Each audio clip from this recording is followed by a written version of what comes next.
Ronald Reagan is often considered one of the greatest presidents of the 20th century and catered his politics to win the evangelical vote in the 1980 and 84 election. He understood evangelicals' concerns over social issues that sought to destroy the morality of a nation founded by Christian principles. Reagan's win was viewed as a major win for conservative and especially evangelicals who sought a leader who had the power to restore America to the moral society it once was. Jerry Falwell, who saw a decline in the nation's morality since the student revolts of the 1960s, and what stood as a final straw, the Supreme Court ruling legalizing abortion in 1973, sought to build a grassroots effort to place leaders in office who ran on an evangelical platform, and his idea of a moral majority became that effort. The moral majority's focus on reaching the voter base and empowering Christians and conservatives to voice their views politically resulted in the election of a conservative government and subsequent religious movements that focused on restoring America to religious roots.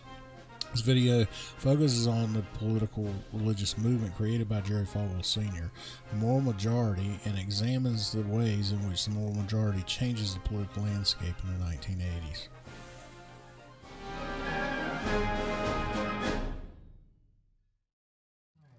Jerry Falwell was born and raised in Lynchburg, Virginia, primarily by his mother, a pious woman and fundamental Baptist. His father, Cary Falwell, a local businessman, turned to the bottle for solace and died of cirrhosis of the liver when Falwell was in his teens. The Lynchburg area, like much of the rural South, struggled financially during much of Falwell's childhood. This changed during Falwell's late teens as the defense industry created many jobs and rejuvenated the struggling economy.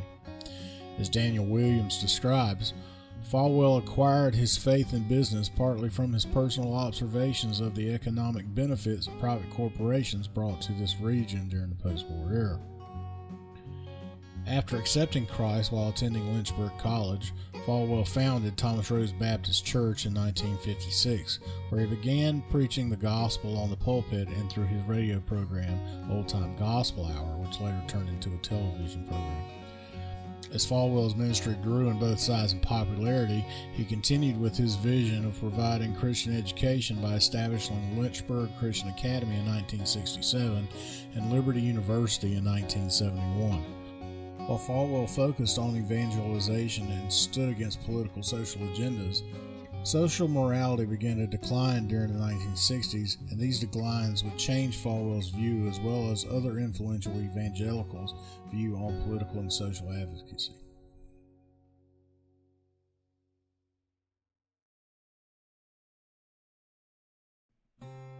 January 22, 1973 stands as a date that changed evangelicals' thoughts on politics in the state of America.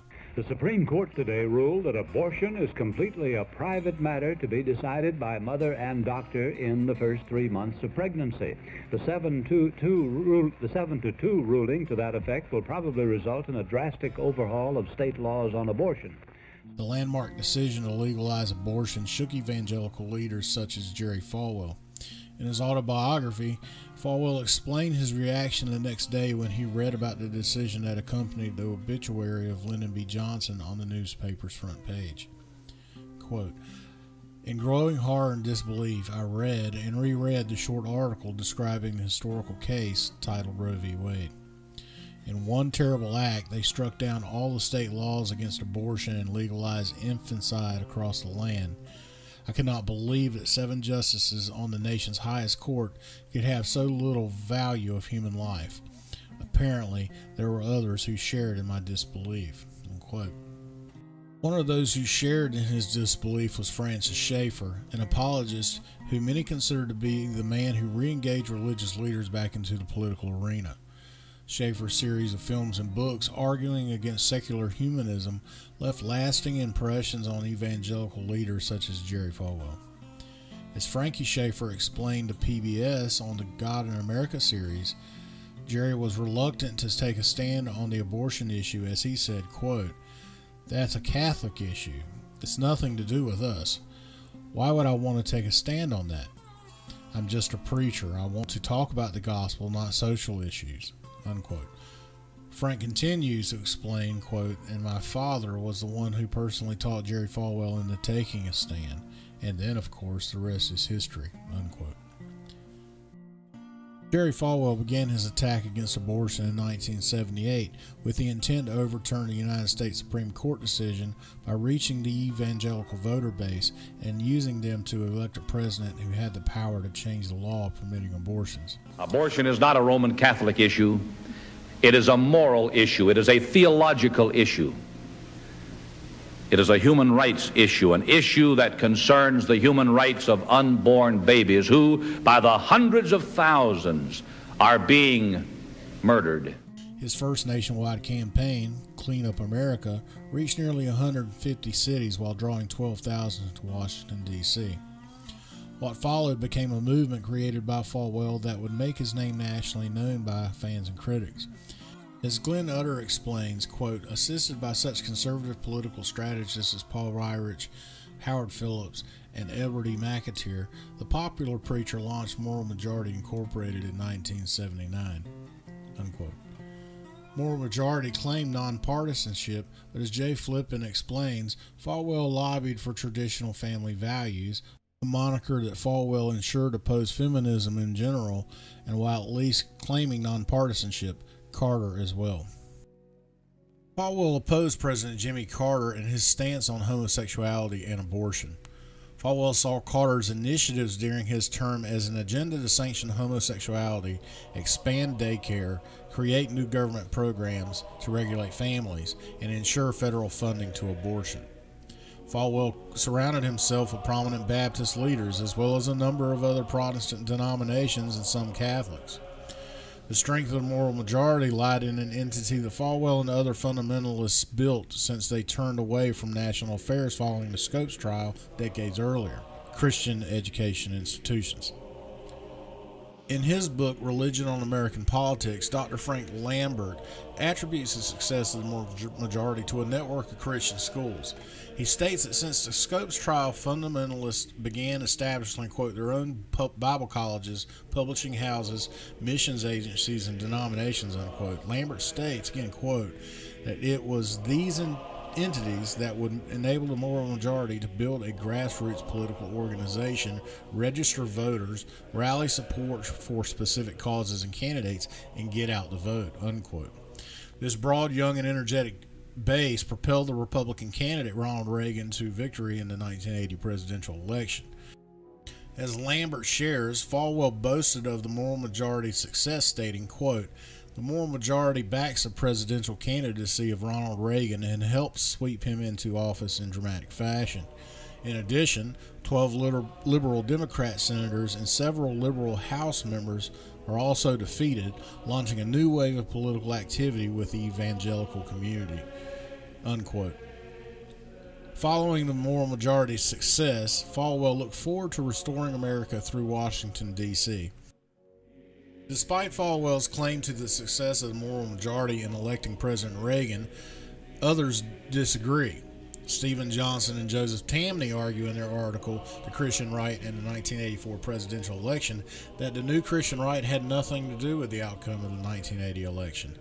They state, based on the survey study they previously conducted in 1982, that, quote, we found that the Christian Right had no effect on President Reagan's election at all, and that the issue on inflation and Carter's seeming inability to control it was by far the most important factor in Reagan's win, unquote.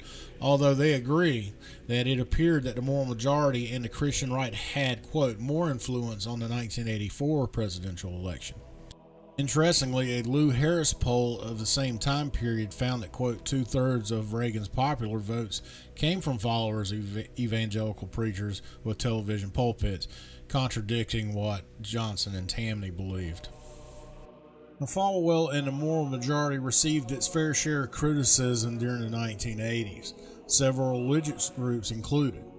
Fellow independent Baptist evangelist Bob Jones called Falwell, quote, the most dangerous man in America, unquote, and considered his activism satanic. Furthermore, as D'Souza states, quote, the World Congress on Fundamentalism meeting at Bob Jones University voted to condemn the moral majority for compromising the faith by engaging in politics, unquote.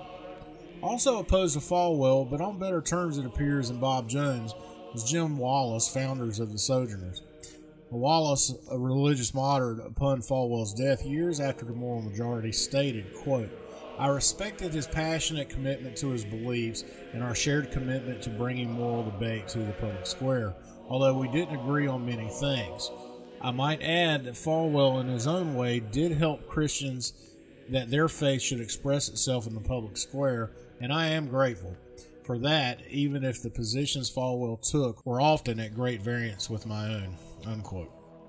It is important to understand that some fundamentalists still felt as Falwell once did prior to the influence of Francis Schaeffer, and looked at those involved in the moral majority as failing to uphold their promise of spreading the gospel. Look back through our history, you will find that with all the aberrations and problems and violations of our own principles, generally speaking, America has always stood up for the dignity of human life, wherever in the world that dignity was being challenged.